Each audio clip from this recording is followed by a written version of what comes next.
The Las Vegas massacre reigniting the debate over gun control in our country, with Democrats now taking on the NRA and the GOP. I can't believe that one whole political party in the greatest country on earth is totally sold to the gun lobby. Break from the NRA, which is making things worse, and work with us to get something done. Let's face it. The reason we don't have gun safety measures in the United States today is because of the NRA. Here with the reaction, and for her first interview since the Las Vegas massacre, NRA national spokesperson Dana Loesch. Dana, what do you make of those Democrats who were complaining about the NRA? It sounds like the NRA is interested in doing something about these bump stocks. Well, it's good to be with you all this morning. And I do find it a little interesting that Democrats would characterize it as being one particular party when there are many Democrats that are members of the NRA, and many Democrats, of course, who try to do their best and get that support during campaign cycles as well. Look, I mean, what happened is awful. Evil is real. Evil is real, and monsters exist among us. And the thing is, whatever Dianne Feinstein introduces, whatever ends up happening in Congress, I think we just want the ATF to do their jobs and be consistent on certain matters. I don't think that we want to get dragged into this dog and pony show, because Dianne Feinstein, of course, would ban every single element of a semi-automatic until the entire semi-automatic is banned entirely. The bottom line, though, is that the NRA exists for its members. The NRA works with millions of law-abiding, innocent Americans all across this country.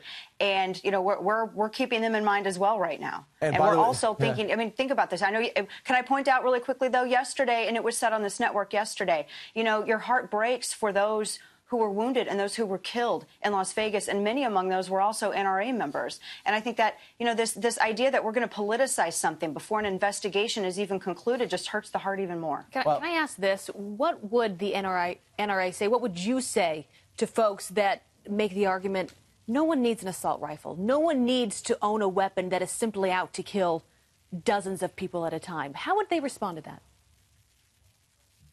Well, I would say I think that they need to probably redefine what an assault weapon is. I mean, we've had certain laws on the books that have regulated, I think, what they define as full auto and machine guns since 1986. I mean, they're virtually banned at this point. And we can have a discussion about that all day long. But really, this is a broader discussion as well on the factors that contribute to this.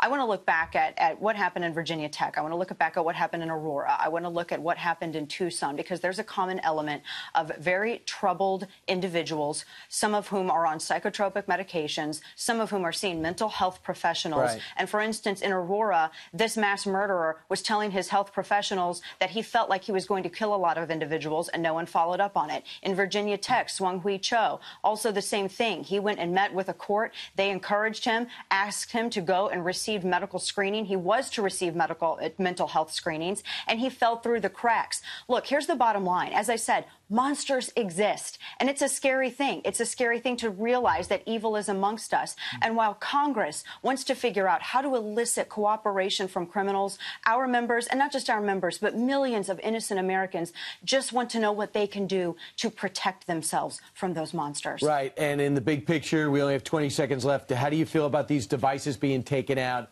Nancy Pelosi slipped and said, yeah, I hope it's a slippery slope, and we continue down that road. Well, yeah, Brian, you're exactly right, and that's a surprise to no one. I mean, this is something that's on the ATF, and the ATF has been inconsistent with this in previous administrations, and so I hope that's something that can be resolved. The NRA is not the ATF, and I think that's the bottom line there. The ATF needs to do its job.